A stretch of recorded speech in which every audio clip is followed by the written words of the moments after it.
지난번까지 요한복음 4장에서는 사마리아와 지역과 갈릴리 지역을 예수님께서 방문하시면서 사마리아에서는 한 여자와 또 갈릴리 지역에서는 왕의 신하되는 한 사람과 만나시면서 이 사마리아 사람들이나 갈릴리 사람들 결국에는 육신적인 믿음에서 영적인 믿음으로 변화시키기 위한 그러한 노력의 모습들을 보게 되었습니다.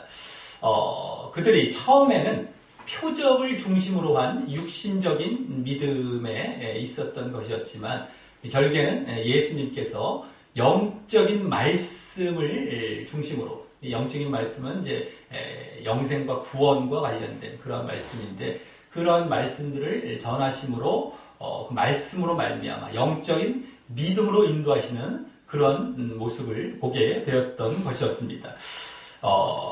또 지난번 지난 우리 4장 마지막 본문인 지난번 왕의 신하를 만나서 예수님께서 하신 말씀은 그런 말씀은 가라 내 아들이 살았다라는 그런 말씀이었지만 그것은 단순히 병을 치유하시는 말씀뿐만이 아니라 결국 그 아이가 거의 죽어가고 있었던 상태에서 살아난 것이었기 때문에 바로 예수님께서 이렇게 생명과 구원을 허락하실 분이라는 것이 담겨있는 바로 영적인 말씀으로 주신 것이었기에 더더욱이 우리가 그러한 내용까지도 영적인 말씀의 내용까지도 우리가 이제 지난주에 보게 된 것이었다라고 하는 것이었습니다. 그래서 요한복음 4장에서는 결국 사마리아 사람들과 같은 그런 이방인들뿐만 아니라 또 갈릴리 사람들과 같은 유대인들까지도 영적인 믿음을 가질 수 있는 가능성을 이제 보이고 있었던 것이었는데요. 그것은 그때 그 왕의 신하라는 자가 그 신분상 얼마나 높고 부유한 자입니까? 그럼에도 불구하고 예수님께 자신을 낮추어 예수님을 높이는 이러한 모습에서 볼 수 있었던 것 같이 유대인들이 특권의식이나 선민의식을 버리고 그러한 말씀을 믿고 또 그것을 그대로 순종하려고 하는 모습이 있다면 그와 같이 영적인 믿음으로 이제 영적인 믿음을 가질 수 있는 가능성을 보이고 있었던 그러한 본문이었다라고 하는 것입니다. 자, 그리고 그러한 영적인 믿음의 중요성은 요한복음 1장에서부터 계속해서 강조되어 왔었지만은 특별히 요한복음 3장에서 이제 예수님께서 그 거듭난 믿음, 니고데모와의 만남 가운데 거듭난 그런 영적인 믿음에 대해서 직접 이제 말씀하신 이후에 3장에서 그 이후에 이제 4장에서 그와 같이 그 두 사건이죠. 사마리아에서의 사건, 또 갈릴리에서의 사건 가운데 그와 같이 영적인 믿음이 중심이 되어서 이제 보였던 그러한 모습이었다라고 하는 것입니다. 자, 그리고 지난번 그 갈릴리에서의 사건은 그곳이 갈릴리 중에서도 좀 가나에서 보이는 사건이었죠. 그래서 지난 그 2장, 전에 그 2장에서 가나 혼인잔치의 사건이 예수님의 첫 번째 표적의 사건이었다면 이번에는 예수님의 두 번째, 같은 지역 가나에서 보여진 이번엔 두 번째 표적의 사건으로 이제 언급되고 있었던 사건이었습니다. 자, 오늘은 이제 그 무대가 사마리아도 아니고 또 갈릴리도 아니고 이제 예수님께서 갈릴리에서 이제 예루살렘으로 다시 올라오셔서 그 예루살렘을 무대로 해서 또 그러기 때문에 이번에도 유대인들을 대상으로 해서 이제 그 사건이 나오게 되는 것인데요. 또 이번에는 뭐 특별하게 몇 번째 표적이다라는 말은 이제 안 나옵니다. 그렇죠? 첫 번째, 두 번째까지 나왔지만 세 번째부터는 몇 번째 표적이라는 말은 나오지 않지만 전에 우리 요한복음 첫 시간 서론 때 말씀드렸듯이 요한복음 이제 12장까지가 전반부죠. 21장, 총 21장 중에 이제 12장까지 정도가 이제 거의 전반부인데, 거기에 7가지 표적이 나온다고 말씀을 드렸고요. 그 가운데 오늘 본문의 사건이 바로 세 번째 표적이 되는 그런 사건이 되는 것입니다. 자, 그리고 이번에도 지난번과 같이 병을 치유하는, 지난 4장 마지막 본문과 같이 병을 치유하시는 표적이 보여지는 사건이 나오는 본문입니다. 그렇다면 오늘 본문도 이제 그동안의 흐름과 같이 예루살렘, 이제 이번에는 다만 이제 예루살렘의 유대인들이죠. 그들을 대상으로 바로 영적인 믿음의 중요성을 이제 보이는 본문이 될 것임을 예상해 볼 수 있고요. 또 그것을 위해서 영적인 믿음을 위해서 영적인 말씀이 중심이 될 것임도 또한 예상해 볼 수 있다라고 하는 것이죠. 그러면서 오늘 사건이 치유 사건이기 때문에 오늘 사건도 그래서 지난번 그 왕의 신하의 아들을 고치는 그러한 치유 사건과 약간 유사한 전개가 있을 것임도 우리는 예상해 볼 수 있겠다라고 하는 것입니다. 세 번째 표적이면서 오늘은 자, 그럼 이제 오늘 예수님의 세 번째 표적 사건으로 또 다른 이제 치유 사건을 보면서 이 안에 담긴 영적인 믿음의 중요성을 다시 이제 우리가 발견해 가면서 결국 또 다른 교훈, 주어지는 또 다른 교훈을 얻게 되는 또 시간을 갖도록 하겠습니다.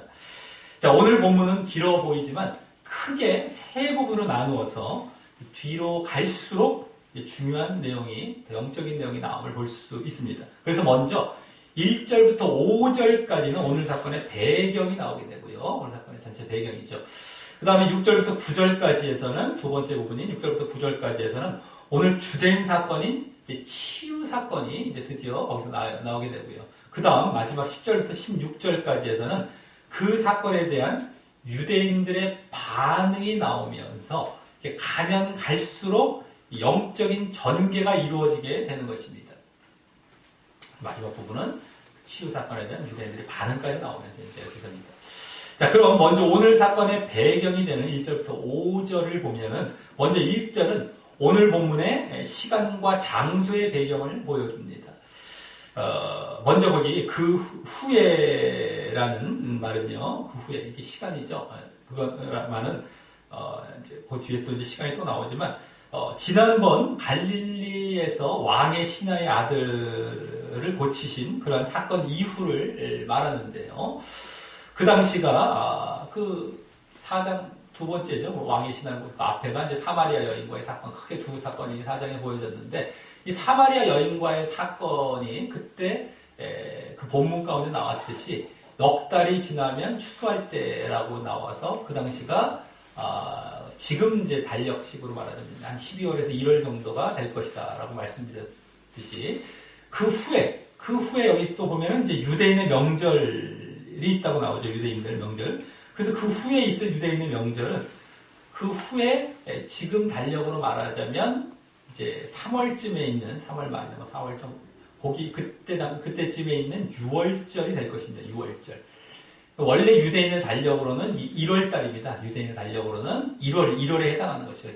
1월 한 중순쯤에 해당하는 6월절인데 지금의 달력으로 말하면 한 3월에서 4월 이제 그 3월 말에서 이렇게 됩니다. 자, 그래서 6월절이라고 볼 수 있어요. 그 후에. 자, 그래서 그 예수님의 공생애를 시작하신 이후에 전에 2장 13절에서 첫 번째 6월절이 나온 이후에 이번 여기가 이제 두 번째 6월절이 되는 것인데요. 그래서 여기 나오듯이 예수님께서 이제 6월절 명절이니까 당연히 예루살렘으로 올라가십니다. 다른 유대인들도 다 올라가는 것처럼. 그래서 이제 벌써 예수님의 이제 사역 기간으로 보면 이제 2년은 벌써 이제 이렇게 흘러가고 있음을 증거받을 수 있고요. 나중에 또 한 번 내지는 뭐 더 이렇게 나와서 한 3년의 공생기간은 이제 우리가 따지게 되는 겁니다. 어쨌든 두 번째가 오늘 나오게 되고요. 예루살렘 올라가시는 것이죠. 이게 또 장소가 되는 겁니다. 예루살렘의 장소, 배경이 되는 겁니다.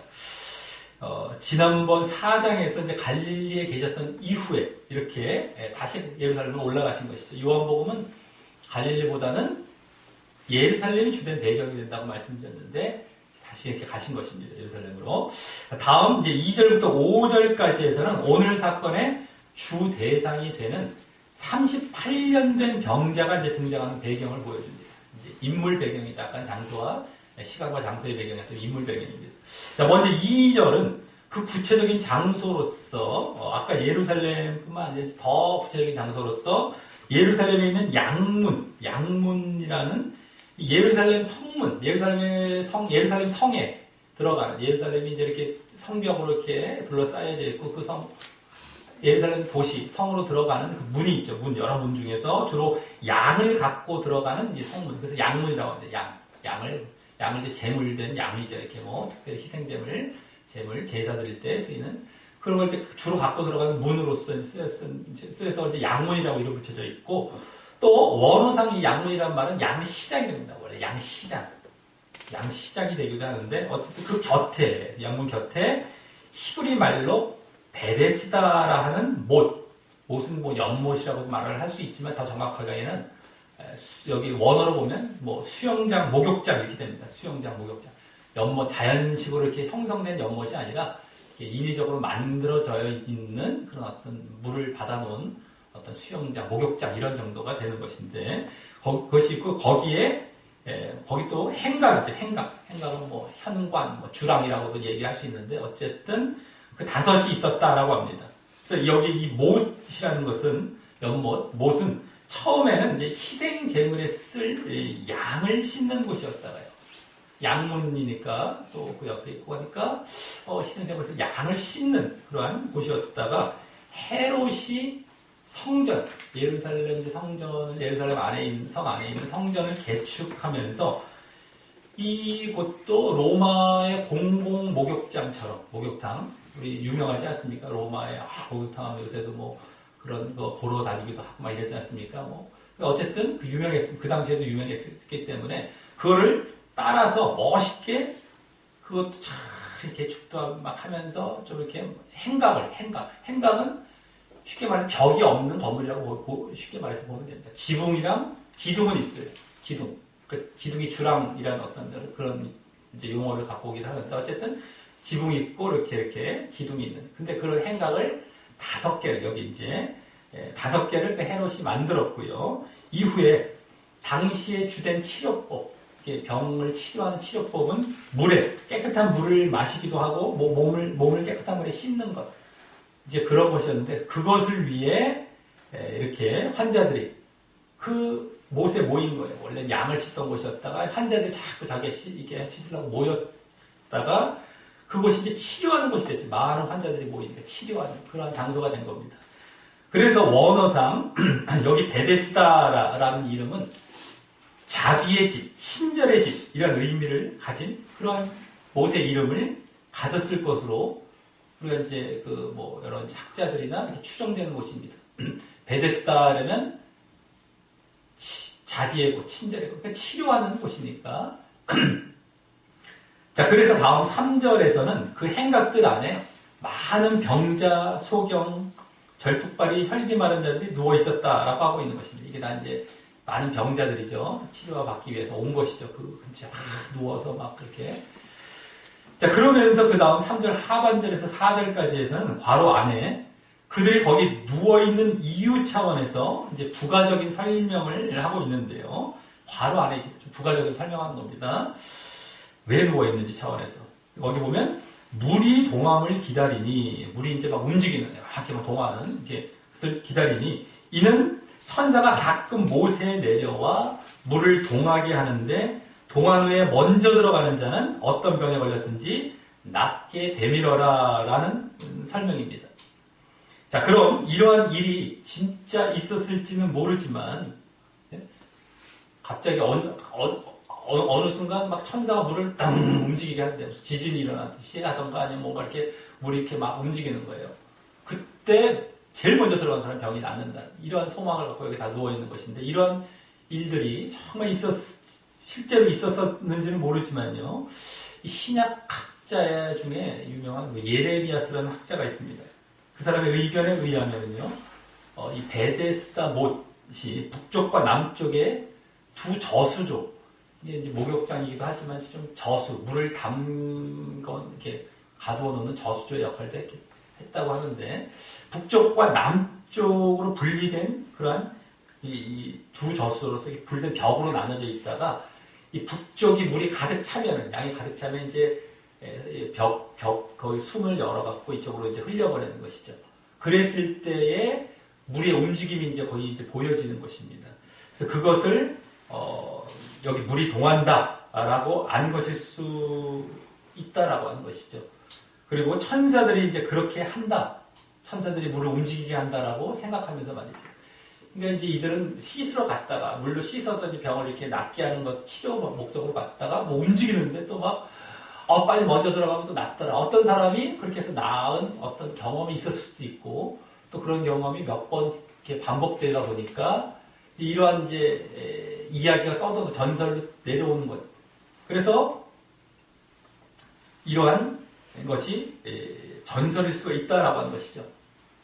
진짜 이제 이런 일이 있는 것으로 또 보일 수도 있고 말이죠. 천사들이 정말 이렇게 해서 하나님의 은혜로서 약간의 어떤 은혜를 이렇게 보여주시는, 뭐 그렇게 보는 경우도 있지만, 바로 안에 있는 것을 보면은, 아마도 그들의 바램, 그들의 이제 소망을 이제 여기다가 이렇게 이런 것 때문에, 이런 전설 차원에서 보여주는 것이라고 또 볼 수도 있겠습니다. 자, 어쨌든 중요한 것은, 그러한 이유로서, 그곳이 많은 병자들이 모인 곳이었다라고 하는 것이죠. 그래서 지금으로 말하자면 병원 같은 곳이 되는 겁니다. 병원처럼 막 사람들이 몰려있는 거예요. 막 그냥. 그리고 그 많은 병자들 중에 이제 다음 5절과 같이 한 사람에게 초점을 두어서 거기 38년 된 병자가 있었다라고 합니다. 이 사람은 아마도 병든 지 가장 오래된 쪽에 속할 자였을 것이고요. 또 그래서 가장 연약하고 절망적이었을 사람이었을 텐데, 그래서 이제 예수님께서는 이 병자에게 접근하시게 되는 것이기 때문에 그렇게 이 사람에게 초점을 두었을 것입니다. 아주 그냥 오래되고 연약하고 절망적이고. 자, 그래서 이 38년 된 병자는 상징적으로는 자신의 힘으로 고침받을 수 없는 자를 대표하는 자가 될 것입니다. 자신의 힘으로 도저히 고침받을 수 없는, 절망적이고. 자, 이러한 5절까지의 배경 가운데, 이것이 이제 뭐 시간, 장소, 뭐 인물의 배경, 이런 배경 가운데, 이제 6절부터 9절까지, 오늘 두 번째 부분이 되는 것인데, 여기에서는 오늘 주된 사건인 이제 치유 사건이 이제 드디어 나옵니다. 치유 사건. 자, 먼저 6절은 거기 예수님께서 그 누운 것을 보시고라는 거 다 정확히 말씀드려서, 분사, 보셨을 때, 이겁니다. 보셨을 때, 그 누운 것을 보셨을 때, 아까 그 38년 된 병자죠. 그 누운 것을 보셨을 때, 병이 벌써는 이때까지거든요. 벌써 이런 거죠. 이때까지. 병이 벌써 오랜 줄을, 이때까지 오랜 줄을 아시고, 그에게 말씀하셨다라고 합니다. 예수님께서 이 병원 같은 곳에 찾아가셔서 또 특별히 이렇게 38년 된 병자를 주목하시자마자 그의 병의 오래된 상황을 아셔서 그에게 말을 거셨다라고 하는 것은 예수님께서 지금 육신적으로 가장 절망적이어서 그 병에서 낫기에 절실하고 간절한 병자에게 나아가셨다라는 것을 보여줍니다. 그러면서 하시는 말씀이 내가 낫고자 하느냐라고 하십니다. 내가 낫고자 하느냐. 이 질문은 사실 그 대답이 너무 당연한 질문으로, 이거 뭐 당연히 낫기를 원하죠. 거기에 지금 38년 동안 누웠는데 그걸 위해서 너무 당연한 질문이죠. 뭐 대답은 네죠, 네. 근데도 그러기에 이 질문을 하신 것을 보면 이제 그 병자가 직접 그 대답을 듣기를 원하시는 그러한 질문으로 하신 것이다 볼 수 있는 것이죠. 직접 그것을 대답하고 이제 그걸 듣기를 원하시는 겁니다. 그리고 그것은 예수님께서 이제 그 사람을 고쳐주시려고 하시는데, 그럼에도 자신의 소원과 간청이 선행되어야 함을 보여준다고 할 수 있습니다. 자신이 막 소원하고 열망하고 간청하는 이런 것이 선행이 되어야 예수님께서도 고쳐주시는, 이런 것을 지금 위에서 물어보시는 것이죠. 이렇게 또 대답. 우리가 이제 예수님께서 다 알아서 해주시겠지, 하나님께 다 알아서 해주실 거야 라고 기다리고만 있는 것이 아니라 예수님께서 뭐 은혜를 주시고 하나님께서 은혜를 주신다 할지라도 그래도 구하여야 하는 겁니다. 우리가 구하여야 할 때 구하여야 되는 것이죠. 그것이 사실은 다른 성경의 다른 곳에서도 나오고 있고요. 그 이유는 무엇이겠습니까? 알아서 해주시겠지. 우리 가만히 있습니다. 근데 그렇게 되면 뭐예요? 예수님이 하나님이 우리 뒤치다거리 해주는 분이 아니시죠. 내가 주인 되고 하나님께서 나는 막 한다. 이게 아니라는 겁니다. 우리가 구했을 때 그 앞에 낮아져서 그 앞에 낮아지는 것이 그래서 우리가 종되어야지 하나님 우리 종되면 안 되죠. 우리가 종되어서 구했을 때 하나님께서 역사하시는 이러한 방편으로 섭리를 하시는 겁니다. 그러니까 우리가 늘 하나님 또 기도할 때도 늘 함께 하시고 이렇게 은혜를 베풀어서 이렇게 구한 다음에 하나님께서 삶 가운데서 섭리하시고 역사하시는 것이지 우리는 뭐 그냥 아무것도 없이 기도도 안 하고 대충 넘어가고 했더니 뭐 알아서 해주시 이거 아니라는 겁니다. 그건 자세가 틀려 있어요. 내가 주인 되고 내가 오히려 높아져 있고 하나님 뒤치다거리 해주는 종되는 길밖에 안 돼요. 그걸 잘 알아야 돼요. 이 위치를 잘 알아야 돼요.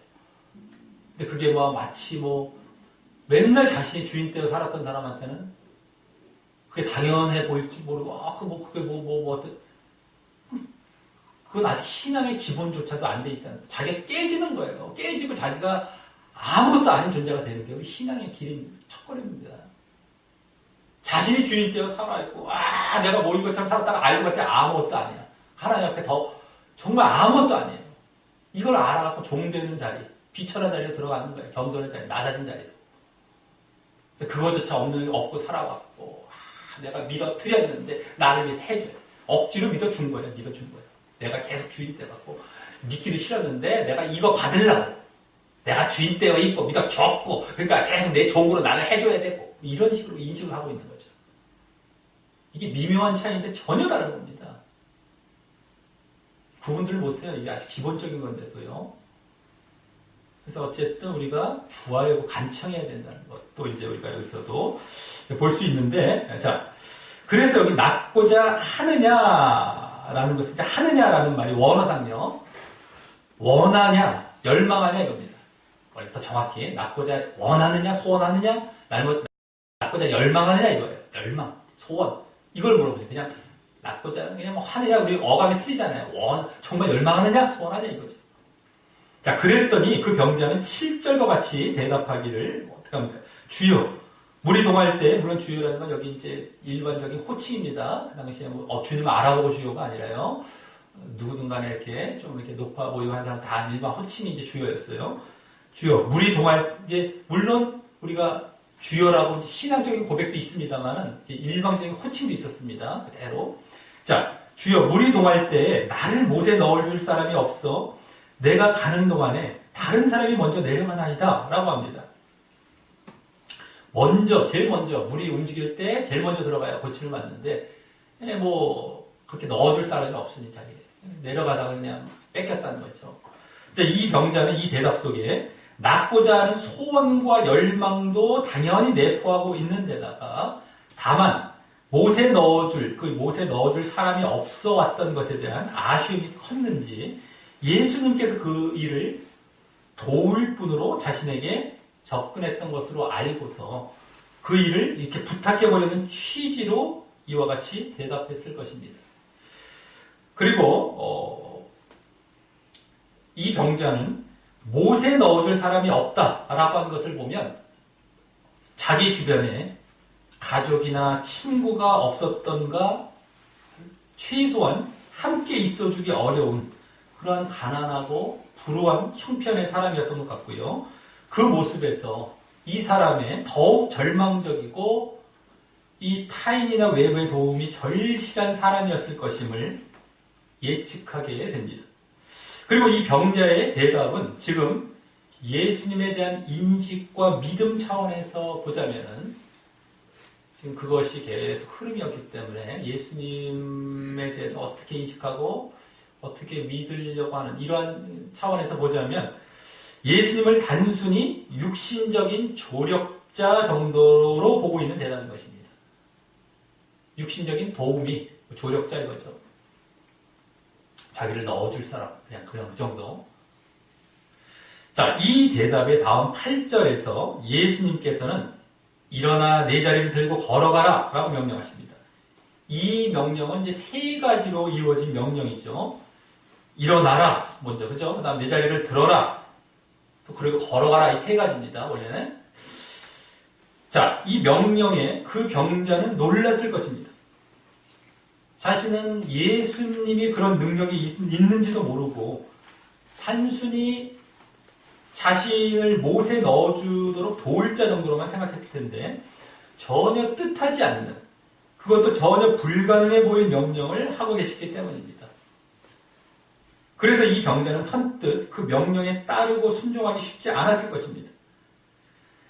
아니, 이거 그냥 와서 좀 도와줄 자로 지금 보고 알았는데, 뭐, 막 뜬금없는 이런 명령을 하고 있는 거예요. 마치 고쳐지는 것, 고쳐져야만 가능한 어떤 그런 명령을 하는 거예요. 그러니까 선뜻 그것을 따르고 순종하기 쉽지 않았을 것입니다. 지난번 사건이었던 왕의 신하처럼 예수님을 육신적으로나마 믿고, 소문을 듣고 이제 믿고 있었지 않습니까? 그는 다 벌써 육신적으로 믿고 있기에 예수님의 거기서 그때 가라, 내 아들이 살았다라고 하는 말씀을 믿고 그대로 순종하여 갔던 것과는 달리 지금 이 병자는 예수님을 전혀 모르고 있기에 더욱 말입니다. 전혀 모르고 있어요. 예수님에 대해서. 어떤 분인지 소문도 없고. 근데 이게 선뜻, 이게 그때 이제 왕의 신하는 알고 있게 하고 이제 육신적인에서 영적인 넘어가는 자, 그래서 그걸 막 순종하기로 하는 이렇게 갔어요. 이 사람은 선뜻 이게 어려운 거야. 하기가. 말도 안 되는 이거 거짓말 하나 하시다 이러면서. 자, 그래서 다음 9절에서는 지난번 때와 조금 다른 결과가 보여집니다. 지난번도 갈릴리에서 왕의 신하의 사건, 좀 다른 결과가. 먼저 그 사람이 곧 나았다라고 합니다. 곧 나았다. 그리고 나서 자리를 들고 걸어갔다라고 합니다. 그러니까 이건 뭡니까? 몸이 나아진 것을 느끼고 그 다음에 자리를 들고 걸은 것이죠. 자, 이는 그 병자가 어떤 반응을 하기 전에 자신이 먼저 믿음이나 어떤 순종이나 어떤 이런 반응을 하기 전에 먼저 병이 고쳐진 것을 보여줍니다. 그러니 예수님은 이번 경우는 일단 그 사람의 믿음과 상관없이 고쳐주신 것입니다. 일단은요. 그래서 앞서 8절에도 명령은 그 병자의 반응을 보시기 위한 명령이 아니라, 전에 왕의 신하 같은 경우는 딱 그 사람의 반응을 보기 위한 어떤 명령이었다면, 이번에는 그런 그 사람의 반응을 보시기 위한 명령이 아니라 이제 곧 그 당신의 치유의 능력을 보이시기 위한, 당신의 치유의 능력을 보이시기 위한 그런 명령이 되는 것이었고 말입니다. 그것만 이제 보이시기 위한 것이죠. 딱 던져놓으시면서 또 그걸 보이시는 거예요. 자, 하지만 이때 그 병자는 예수님을 치유의 능력을 가진 어떤 선지자 정도로 느끼면서 그동안에 계속된 그 표적을 중심으로 한 육신적인 믿음과 같은 이제 그런 자리에 들어가게 되었을 것입니다. 딱 자기가 나았어요. 이제 일어나면서 이 선지자 어떻네? 표적을 행하시는, 기적을 행하시는 이런 어떤 선지자, 메시아인지까지는 아직 자세히는 모르기 때문에 모를지라도 표적을 중심으로 한 그러한 믿음, 육신적인 믿음 같은 수준에 들어간 거죠. 선지자 정도 알았을지라도 말이죠. 자, 그래서 여기까지 오늘 주된 사건인 이 치유 사건이 지난번 갈릴리에서의 그 왕의 신하의 아들의 치유 사건과 약간 다르다는 것을 보게 됩니다. 비슷하게 이제 어떤 말씀도 하시고 이렇게 치유만 해주시는 게 비슷하지만 다르죠. 그러면서 자, 그때 왕의 신하는 먼저 육신적인 믿음을 갖고 예수님께 접근했지만요. 이번에는 사마리아 때처럼, 사마리아 여인과 만났을 때 그때처럼 아예 그런 것이 없었을 때 예수님에 의해 육신적 믿음이 주어지고 있는 것이죠. 이렇게 이제 치유 사건을 통해서 말이죠. 그때 사마리아 여인은 어떻게 해서 육신적인 믿음을 갖게 되었습니까? 남편은 다 그 표적을 남편의 문제를 알아맞히는 표적을 통해서, 그래서 육적인 믿음을 갖는데 그걸 영적으로 바꾸셨죠, 예수님께서도. 여기서도 치유의 표적을 먼저 던져주시고, 그래서 육신적인 믿음을 갖게 되어지는 그 자리에 들어간 거예요. 그때 사마리아 때처럼. 그러니까, 전전 사건입니다. 전전 사건이 사마리아, 전의 사건은 갈릴리 때 사건. 갈릴리 때 사건과 비슷한 부분이 치유 사건이지만서도 이 38년 된 병자의 그 믿음의 차원에서 봤을 때는 사마리아 여인 때와 비슷한 예수님에 의해서, 표적에 의해서 육신적인 믿음이 들어가시는 이런 차원에서 이제 다르다는 것이죠. 지난 치유사건, 왕의 신앙의 치유사건은 육신적인 믿음을 먼저 갖고 시작했지만 영적인 믿음으로 변했다면, 변하는 것을 예수님께서 또 하셨다면, 지금은 사마리아 때처럼 그 믿음부터, 육신적 믿음부터 벌써 이제 넣어주시는 차원에 있다는 것이죠. 자, 그러면서 여기서는 그 다음 9절 말미에 이날은 안식일이니 라는 말이 덧붙어서 이제 지난번에 치유 사건 때까지는 나오지 않았던, 그죠? 지난 왕의 신하 갈릴리에서의 그 아들의 치유 사건이나 그 전에 사마리아 여인과의 사건, 그때는 다 나오지 않았어요. 그 전에도 마찬가지 나오지 않았던 이 이후 추가되는 사건 전개를 이제 보게 되는데, 우리는 이 예사롭지 않게 그래서 이 부분을 이제 주목하게 되는 것이고요. 그래서 이제부터 오늘 본문에 더 중요한 의미가 담긴 부분이 될 것임을, 이제부터 그런 부분이 될 것임을 충분히 짐작해 보게 되는 것입니다. 지금까지야 이제 뭐 그동안과 비슷하게 전개가 됐죠.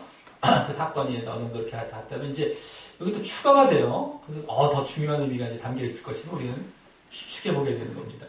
자, 그럼 그 이날은 안식일이니 라는 말을 시작으로 다음 이제 10절부터 마지막 저 16절까지의 오늘 보면 세 번째 부분에서 이제 그 사건, 앞서 그 치유 사건에 대한 유대인들의 반응으로 이제 무엇이 보여지는지, 유대인들의 반응이 나옵니다. 그에 여기는 주로 그 반응으로 무엇이 보여지는지 이제 집중해서 보도록 하겠습니다. 먼저 10절부터 13절까지에서는 유대인들과 그 38년 된 병자의 그 아까 안식일을 중심으로 한 대화가 나옵니다. 유대인들이 여기 등장하죠. 아까 38년 된 병자가 있었고 또 이제 나오는 유대인들이 그 안식을 중심으로 대화가 이제 여기 나오죠. 둘 간에. 먼저 10절에서는 이 부분에 발단이 되는 내용으로 거기 유대인들이 병 나은 사람에게 말하기를 38년 아까 병자죠. 유대인들과 그 대화입니다. 서로 이제 대화가 시작이 되죠. 말하기를 안식일인데 내가 자리를 들고 가는 것이 옳지 않다고 하는 그런 유대인들의 반응이 나옵니다.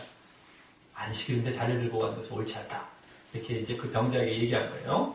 아까 치유받았고 막 자리라는 건 그 침구, 이렇게 뭐 깔고 앉았던 그거거든요. 이렇게 그걸 들고 일어났지 않습니까? 아까 일어나라, 그걸 들고 걸어가라, 이 세 가지 명령 나왔습니다.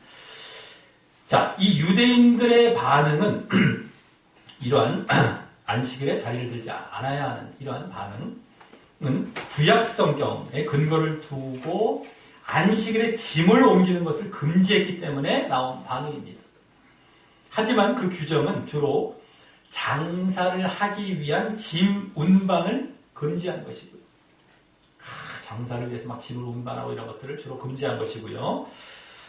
예수님께서 공관복음서에서도 그런 모습을 보이셨듯이 안식일에 사람을 살리고 또 구하는 등의 선한 일을 때문이라면 상관이 없는 것이었습니다. 이런 것이 뭐 해도 자기 자신의 어떤 뭐 장사를 위해서 그렇게 하는 건 안 되지만 선한 일을 위해서라면 안식일에 할 수 있는 거예요. 병을 고치는 일도 마찬가지고 뭐 이렇게 그걸 위한 또 들고 가는 것도 마찬가지고요. 자, 그래서 예수님께서는 안식일에 그런 선을 행하시면서 안식일과 같은 그런 하나의 규례, 율법이죠. 이것도 하나의 율법 차원이라고 볼 수 있는데 안식일과 같은 율법의 바른 의미를 알려주고 계셨던 것입니다. 선을 행하시는 그런 안식일에 선을 행하죠. 이들은 막 못하게 하는데 굳이 예수님은 행하시면서 그 공관복음서에서 보면요. 안식일의 바른 의미를 막 가르쳐줘요. 어떤 식으로 가르쳐 줍니까? 율법을 외식적으로만, 그 형식적으로만 지키는 것이 중요한 것이 아니라 그 안에 담긴 정신을 알고 지키라 하시면서 말입니다.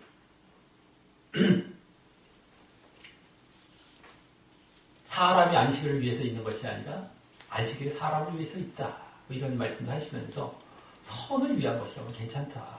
이런 것이죠.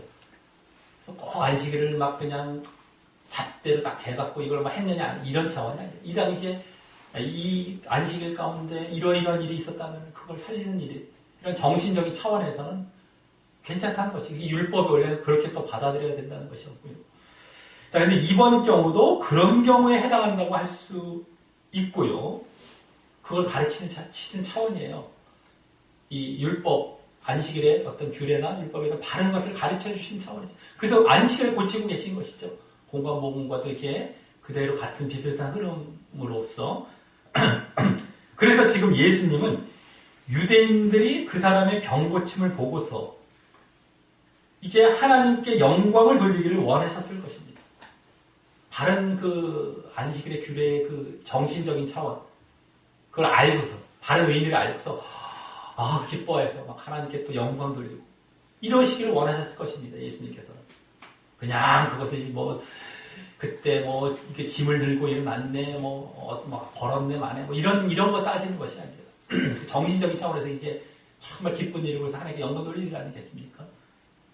하지만, 지금 이 10절에 보여지는 유대인들의 모습은 그 병자의 병 고친 그런 안식일의 정신적 측면에는 전혀 무관심하고요. 다만 안식일에 짐을 옮긴 것에만 신경을 쓰며 안식일의 형식적 측면에만 신경을 쓰고 있는 모습인 것입니다.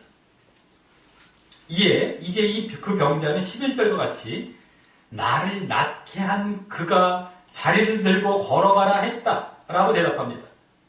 자, 이 말은 예수님을 고자질하려고 하는 그런 말이 아니고요. 오히려 앞서 10절에서는 유대인들이 그렇게 아까 처음 대화 가운데 유대인들이 처음 그 병자에게 말할 때 말하지 않고 신경도 안 썼었던 여기 이 병자는 뭐라고 말해요? 나를 낫게 라고 그걸 말하면서 자신의 병고 침받은 사실을 드러내기 위한 것이고요.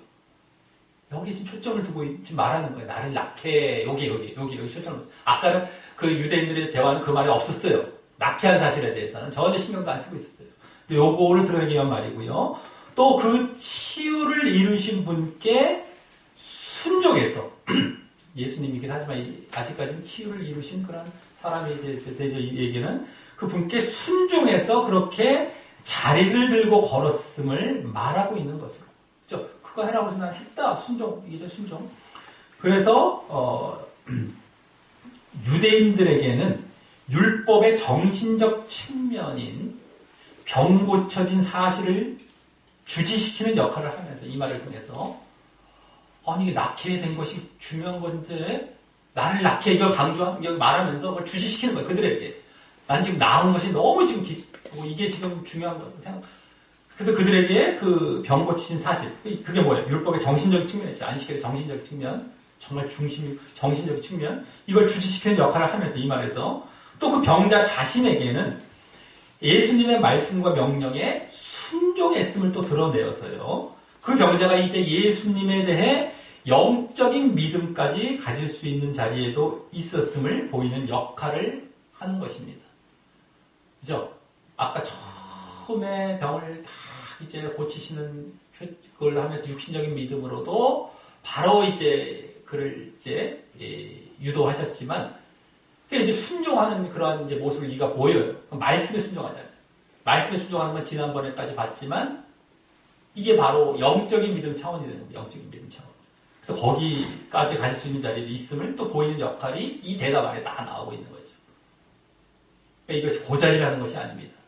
아니 저 사람이 해서 저 했으니까 이게 아니라 그 사람이 자신의 어떤 이런 믿음 그리고 이 유대인들에게는 병을 낫게 된 그 사실에 좀 이렇게 관심을 기울이게 하는 이 육신 그 뭡니까 율법의 정신적 차원적 이런 대답이었던 거예요. 자, 하지만 다음 12절에서는 유대인들이 그 병자에게 너더러 자리를 들고 걸어가라는 사람이 누구냐? 라는 질문만을 해서요. 율법의 정신적 측면인 그 병 고쳐진 사실은 계속 무관심하고요. 계속해서 뭡니까? 율법의 형식적인 측면을 어긴 것에만 집중을 합니다. 그죠? 이 대답 잘 보세요. 그래서 우리가 이 말들도 하나 버릴 것이 없어요. 사실 제대로 보면. 이게 뭐 언쟁하고 막 서로 뭐 핑계하고 막 이렇게 부실 막 미루고 막 이런 되는 것 같지만 이게 아니에요. 사실 이들의 그러한 신앙들 이런 것들 다 보여주는 거예요. 이게 지금 다. 이 대답 안 했어요. 잘 봐야 됩니다. 말씀을 항상. 근데 이것도 하나의 이야기니까 쉬워. 이야기가 이 사건 재밌어. 쉽고 재밌어. 이거 서로 넘어가요. 제대로 안 먹어요. 그런 경우가 많거든요. 근데 어쨌든 지금 그겁니다.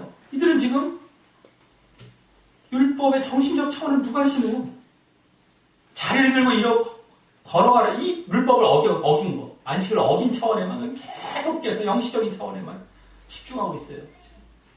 자, 그런데 다음 13절에서는 그 고침을 받은 사람이, 거기 보면 그 고침을 받은 사람이 그가 누군지 알지 못하여, 그 38년 된 병자가 고침을 받은 사람이 예수님이 누구신지 알지 못하여 이제 뭐 누군지 그 유대인들에게 알려주지 못했음을 보이고 있고요. 아까 그들이 물어봤는데 대답을 못해주고 있는 것도 이제 보이고 있으면서 또 그 이유로 거기 뭐라고 할까요? 이는 이러면서 거기 사람이 많음으로 예수께서 이미 피하셨기 때문이라고 합니다.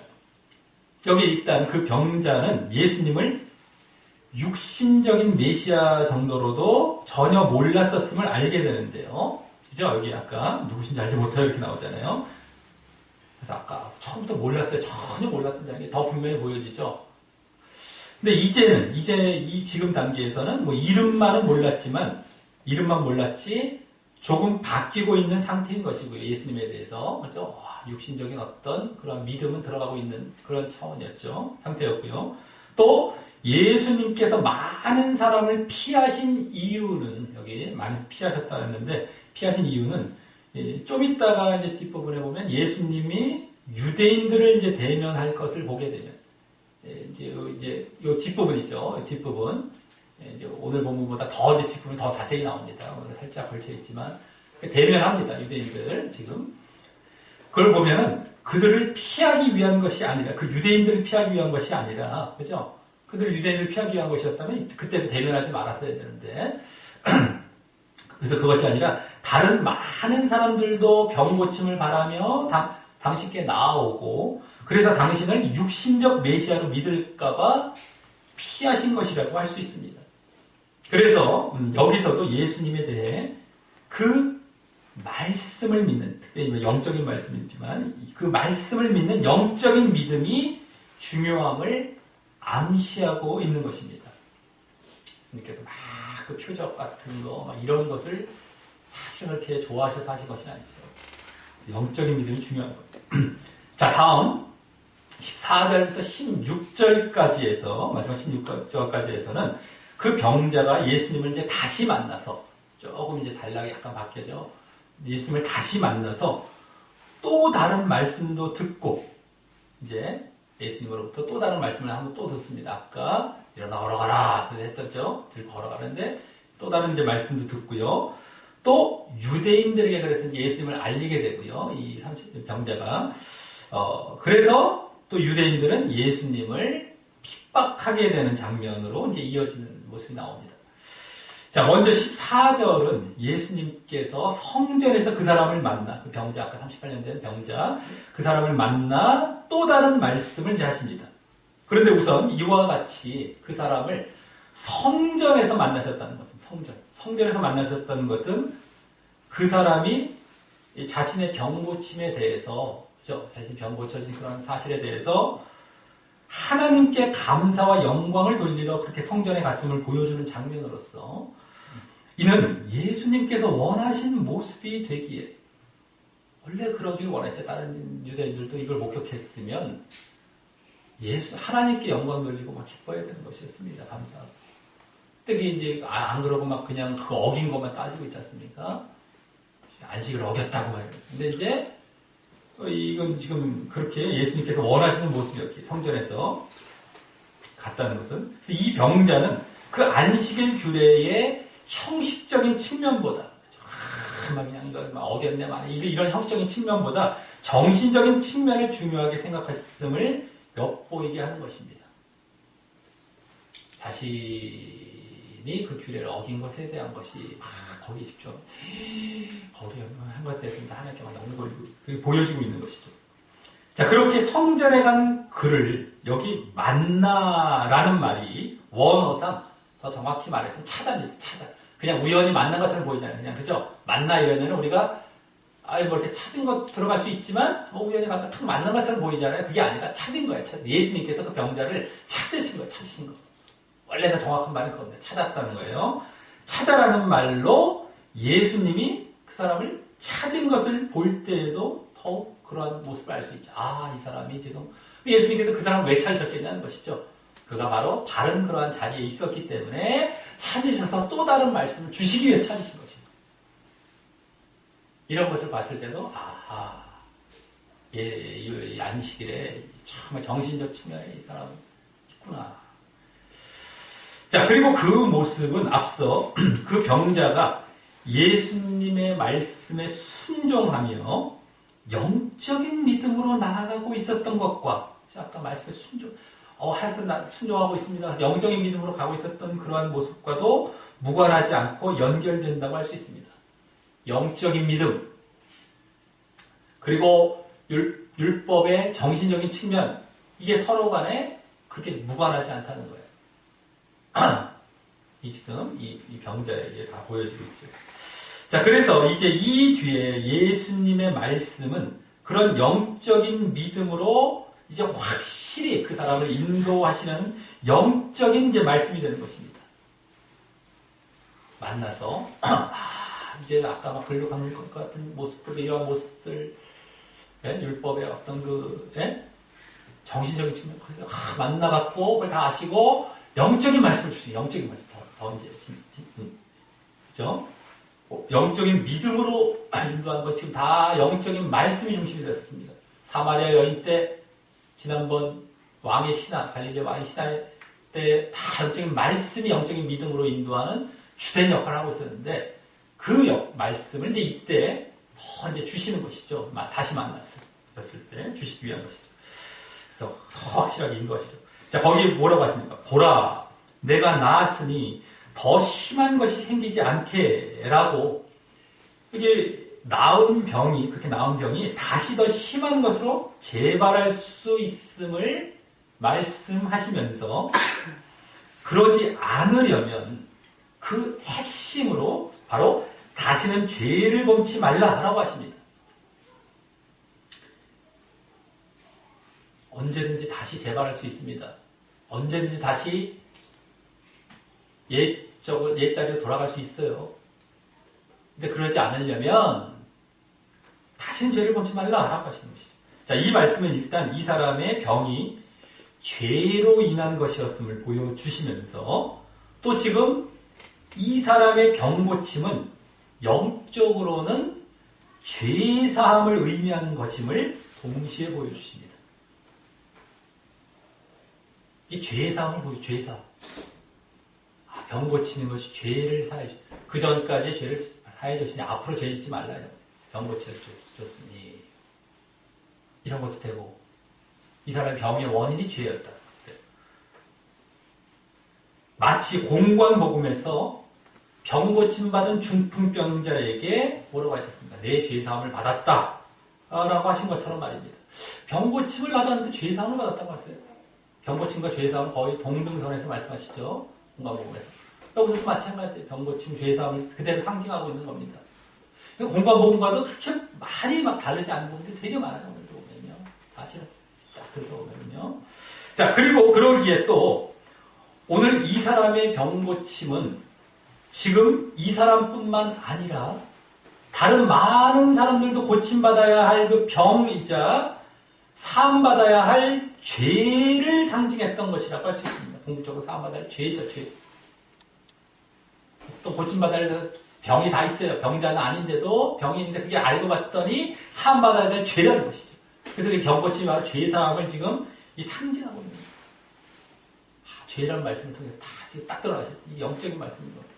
지금 병을 고치시기 위한 육신적인 목적이 주목적이 아니었어요. 사실은요.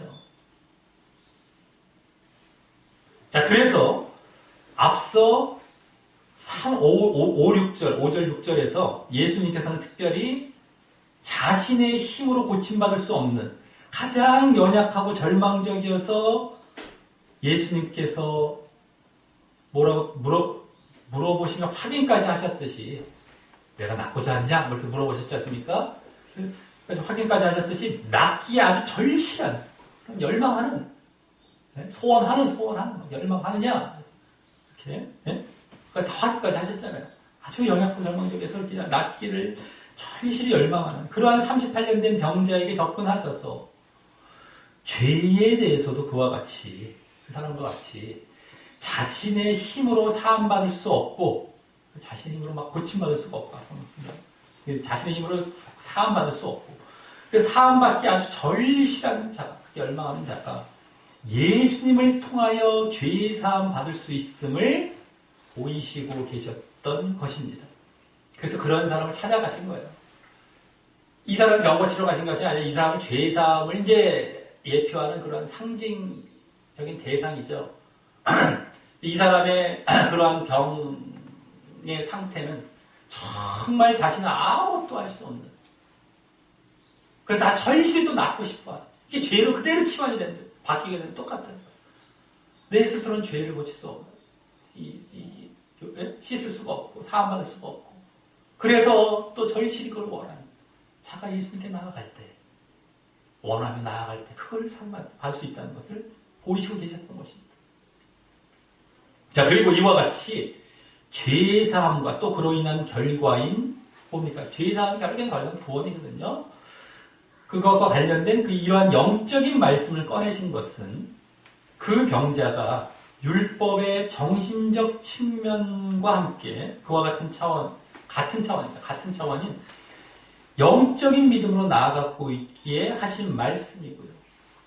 이때 또 다시는 죄 짓지 말라라고 명령의 말씀을 하심으로 그 말씀에 그 명령에 또 순종하는 것이 이 병자가 진정 영적인 믿음의 자리에 확실히 있게 될 것으로 인도하고 계신 것입니다. 아까 막 글로 나아가고 있었을 때 더 확실하게 영적인 믿음의 자리에 계속 확실하게 있게 될 것으로 주신 말씀이 다시는 죄 짓지 말라 이거였어요. 앞서 일어나 내 자리를 들고 걸어가라 라는 아까 첫 말씀에 순종하는 것은 이 사람이 순종하는 것은 이제 이 사람을 죄 사함을 허락하시면서 그 영적인 믿음의 자리로 초대하신 차원의 것이었다면 이번에는 그 이후 계속 그 죄사함 받은 자로서의 거룩한 삶을 유지할 것을 요청하시면서 영적인 믿음을 지속해야 하는 차원에서 말입니다. 그래서 그만큼 우리의 거룩한 삶이 중요하고 말입니다. 계속해서 너희가 정말 거룩한 삶을 유지해. 죄 여기서 이제 아까 걸어가라, 아까 내 자리를 그건 죄의 사함을 허락하신 차원 순종한 것. 여기서 이제 더 그것을 이제 유지하는 것을 위해서 죄를 짓지 말라는 거예요. 그러니까 죄의 사함 받았다고 우리가 끝나는 게 아니죠. 앞으로 죄 짓지 않아야 되는 삶이 항상 있어야 된다고 했습니다. 자기 십자가의 길이 되기도 하고요. 근데 그걸 안 가르친다고 했죠. 근데 예수님도 분명히 여기도 말씀하시잖아요. 앞으로 더 죄 짓지, 그러냐면 옛자리로 더 돌아가고 더 심해지기도 하고. 믿었다고 끝이 아닙니다. 다시 돌아갈 수 있어요. 언제든지 멸망의 자리에 또 돌아갈 수 있어요. 계속 유지가 돼야 자기가 이제 영적인 믿음도 그것을 지속해야 하는 이런 차원이죠. 자, 그리고 이는 지난 4장에서는 사마리아에서 영적인 말씀이 영적인 믿음을 위한 핵심으로 처음 등장했어요. 그죠? 영적인 말씀이, 그때는 이제 물론 말씀의 내용은 안 나왔습니다. 사마리아 사람들이 예수님과 만나서 말씀을 나눌 때, 영적인 말씀이었다라는 것을 우리가 짐작해 볼 수 있었죠. 그 사마리아 여인과의 대화처럼, 크게 이렇게 내용은 나오지 않았습니다. 그때 등장을 했어요. 영적인 말씀이, 사마리아, 지지난 그 본문에서. 또 그 이후, 지난번, 갈릴리에서는 그 영적인 말씀의 내용까지 보여줬어요. 그죠? 내 아들이 살았다. 이런 식으로 생명, 구원을 주시는 이런 내용. 그래서 먼저 영생과 구원에 대한 그러한 내용이 엿보여졌었죠. 그때 벌써 영적인 말씀 내용까지 영생과 구원을 주시는 그 내용이 엿보여졌다면 이번에는 이와 같이 이번엔 뭡니까? 죄사함과 거룩의 삶의 내용으로 이 내용이 이제 영적인 말씀이 여기까지 나아간 거예요. 그래서 그 영생과 구원의 전 단계 내용까지 더 보여지게 된 겁니다. 그죠? 이 죄사함과 거룩한 삶을 결국에는 걸어갔을 때 나중에 이제 영생과 구원을 얻게 되죠. 좀 더 구체적으로 전 단계에 다시 내용으로 보여주고 계신 거예요. 우리가 이제 이런 전체적인 내용을 모르면 이게 내 재산을 받았다는 그냥 또 추상적으로 또 들어가기 쉽고 그냥 이상한 쪽으로 가기 쉬워요. 전체적인 흐름을 보면서 이렇게 이게 지금 영적인 말씀으로 영적인 믿음을 또 주시는 차원에서 그걸 제대로 보지 않고 하다 보면 이렇게 갈 수 있는 거예요. 자, 이에 대해서 이제 마지막 15, 16절에서는 그 병자가 거기 나오듯이 유대인들에게 갔어. 자기를 고친 이는 예수라 하는 그러한 그렇게 알려주는 그런 모습과 함께 또 거기 16절 그러므로 안식일에 이러한 일을 행하신다 하여 유대인들이 예수를 핍박하게 되었다라는 모습이 나오는데 그 병자가 이번에도 예수님을 고자질한 건 아니고요. 앞에 유대인들과는 대조적인 모습을 보였음이 여기서도 이제 보여지는 것입니다. 그래서 먼저 그 병자는 아까 15절을 잘 보면은요. 예수님에 대해 자기를 고친 이라고 소개하여 그 병 고친 사실이라는 율법에, 그 안식일의 정신적 측면에 관심을 두고 있고요. 잘 봐야 되겠고요. 또 그래서 영적인 믿음도 엿보이고 있고 이게 그냥 말들이 아니라니까요. 이야기 보고 쉽다, 재밌다 이렇게 말씀이 아니라니까요. 이게 지금 정확하게 대조가 됩니다. 15, 16절이요. 그래서 다음 하지만 16절에 이제 유대인들은요. 아까 병자와 15절과 달리 이제 유대인들은 이번에도 거기 잘 보면은요. 예수님에 대해 뭐라고 합니까? 안식일에 이러한 일을 행하신다는 것에만 집중하여서 율법의 형식적 측면에 관심을 두고 있음이 적나라하게 드러나기 때문입니다. 완전히 대조되죠. 네? 지금 그 병자는 전혀 안식일을 범했다는 차원의 얘기도 안 하고요. 지금 오히려 이 유대인들은 또 전혀 병을 고쳤던 사실에 대해서는 얘기도 안 하고 서로가 그냥 딱 정확히 대조가 돼요. 자, 그리고 여기서 예수님께서는 바른 길, 진리의 길을 가르치심에도 지금 얼마나 안식일의 정신을 알려주시면서 율법의 정신을 알려주시면서 바른 길, 진리의 길을 가르치시고 계신 것이죠. 이들도 그렇게 너희들 돌아와야 된다. 그래야 진짜 영적인 믿음이고 진짜 믿음이다. 라는 차원에서 가르치고 계신 거거든요. 이 병자를 통하여서도 알려주고 계시고. 그럼에도 불구하고 오히려 어떻게 됐습니까? 예수님께서 핍박받는 자리로 나아감을 보게 됩니다. 그걸 했다니 오히려 핍박받아요. 즉 율법의 정신적 측면과 영적인 믿음을 추구하면 오히려 환영받는 것이 아니라 배척과 박해가 오게 됨을 이 예수님 때로부터도 보게 되는 것입니다. 이것을 쉽게 말해서 의를 위한 핍박이라고 할 수 있죠. 의를 위한 핍박. 의가 예수님도 되지만 의라는 것은 바른 진리입니다. 바른 길. 갔는데 오히려 핍박을 받아요. 참 희한하죠. 그러면 안 되는데 핍박을 받습니다. 믿는다는 자들로부터 오히려. 자기들도 잘 하나님 말씀 알고 지키고 있다는 자들로부터 핍박을 받아요. 그들은 형식적으로, 껍데기적으로, 쉽게 말해서 율법적으로, 여기 율법, 율법을 중심으로 형식적으로 믿고 있는 자들로부터 핍박을 받아요. 어겼다고. 오히려 중심으로 들어와서 정신을 가져가고 지금 있는데, 하나님의 뜻에 합당한 모습을 보이고 있는데, 그것이 오히려 이들에게는 어떻게 되는 거예요? 거슬리는 거예요. 핍박을 하게 돼. 자기가 못마땅한 것도 있고 정죄 당하는 것도 있고. 근데 이것이 예수님 때뿐만 아니라 지금까지도 이어지고 있는 거예요. 지금까지 그대로입니다. 중심과 정신으로 들어갔어요. 신앙에. 이게 지금 성경에서 전체적인 싸움이거든요. 진짜 믿음이냐 가짜 믿음의 싸움이에요. 영적인 믿음이냐 육신적인 믿음이냐. 그럼 성경에서 그걸 발견해서 영적인 믿음을 가르치고 주장하고 해야 될 거 아니겠습니까?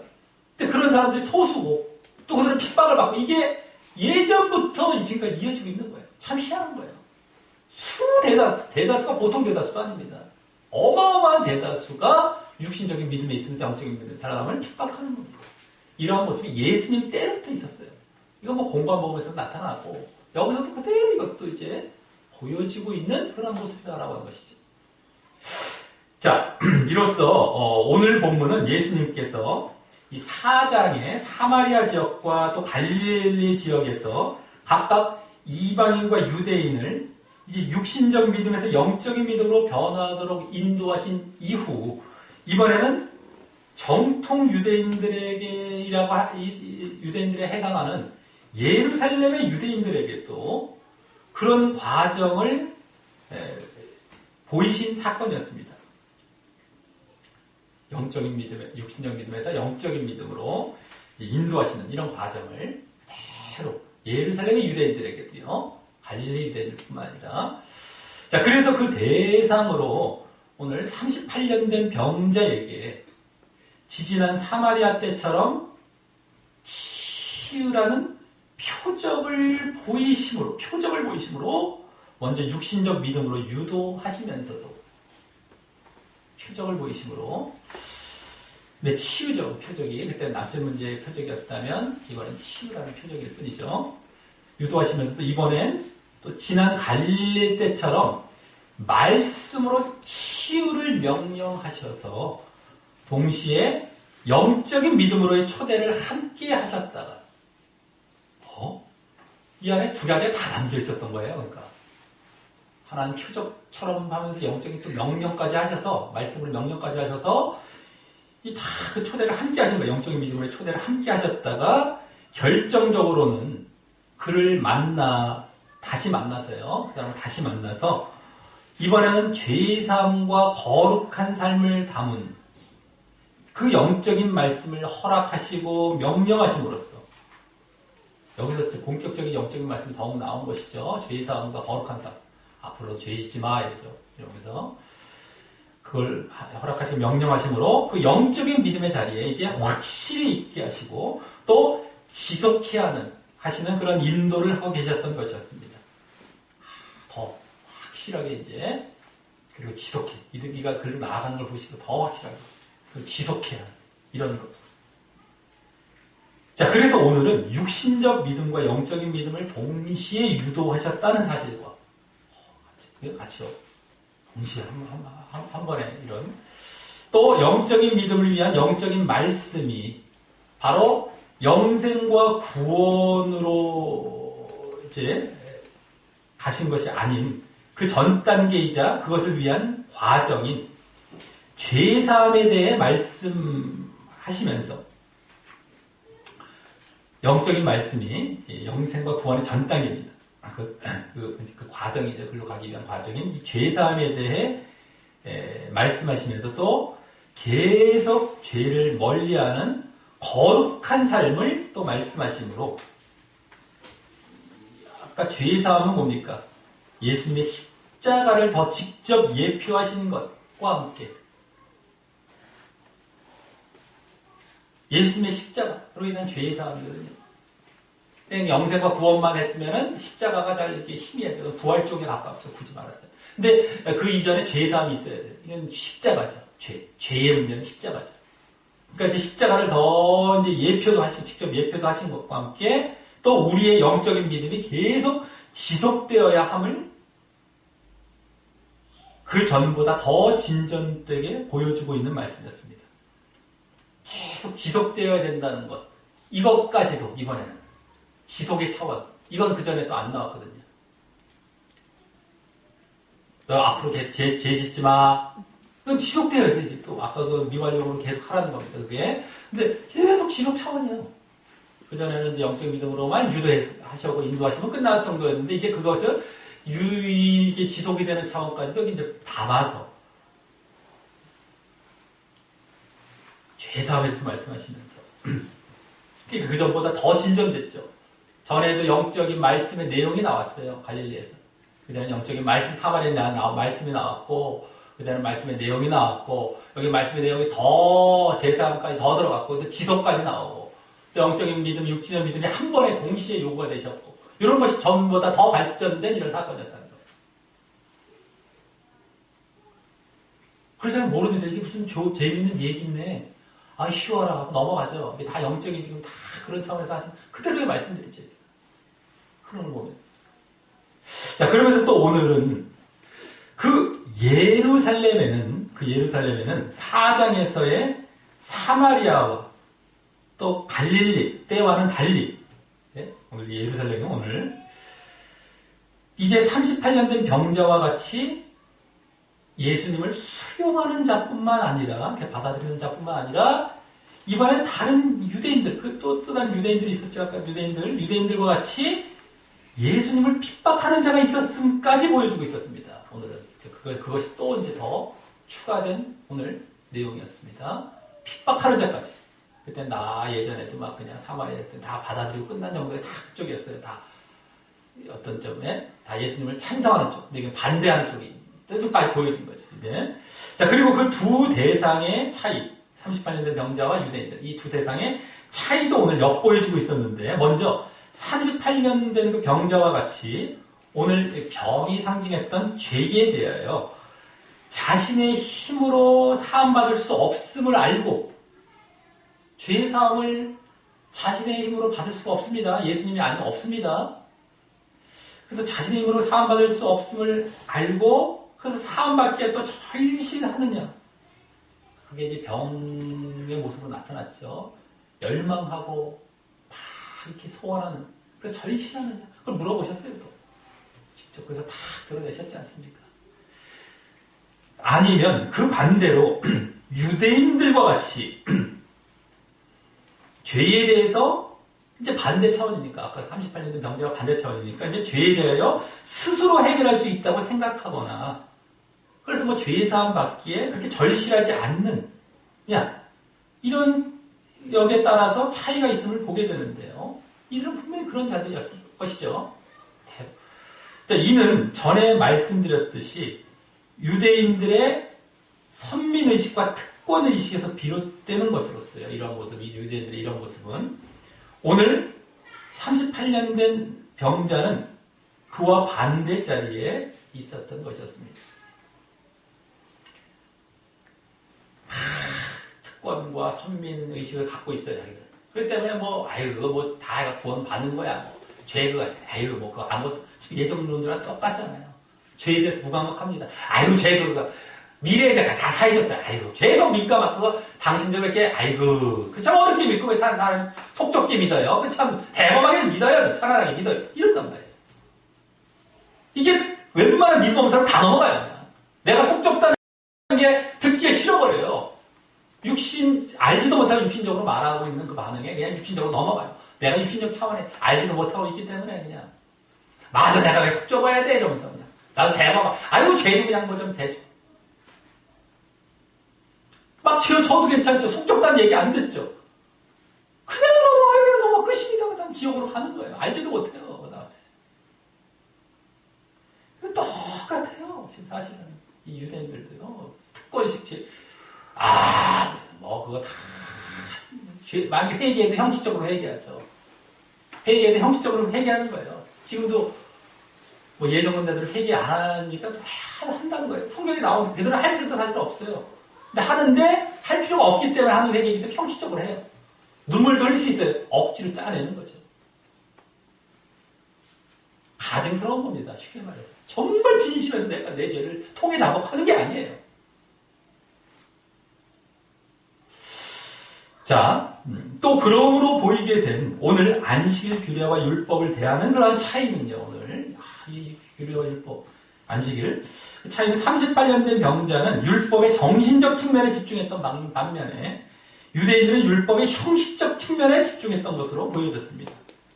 38년 된 병자는 그 모습이 또 영적인 믿음과도 연결되는 것이기에 반대로 유대인들의 그런 모습은 나중에 그런 상태로 예수님을 그들이 믿는다 할지라도 그것은 육신적 믿음에 머무르고 말 것임도 엿보이고 있었던 것이고 말입니다. 그러한 정신적인 측면, 율법에 그리고 영적인 믿음, 이게 다 연관이 됩니다. 대로. 근데 그것이 아니잖아요. 다 육신적인 믿음으로 거는 거예요. 형식적인, 육신적인 믿음 다. 그러니까 이들은 뭐 믿지도 않을 뿐더러 믿는다 할지라도 육신적 믿음이 들어가는 것이죠. 자, 우리 모두 오늘 다시 영적인 믿음의 중요성을 알되 이번에는 그것을 위해 죄에 대하여 자신의 힘으로 사함받을 수 없음을 알고 사함받기에 그렇게 절실한 마음으로 예수님을 의지하고요.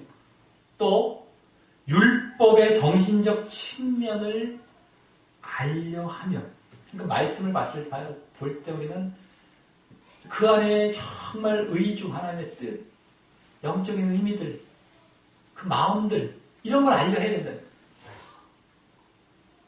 또 영적인 말씀으로 이제 죄사함과 거룩한 삶을